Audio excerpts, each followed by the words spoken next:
ang magbe-brief sa kanya ay PAGCOR, definitely one-sided yan.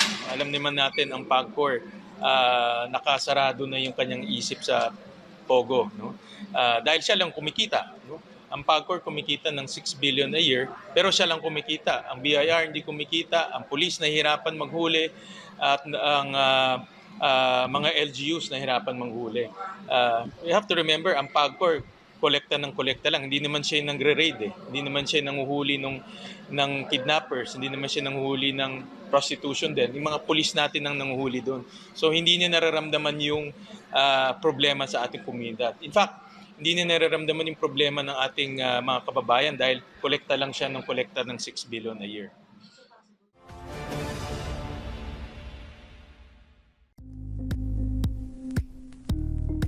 Thank you for watching Politico TV. Please like and subscribe to our channel for more videos.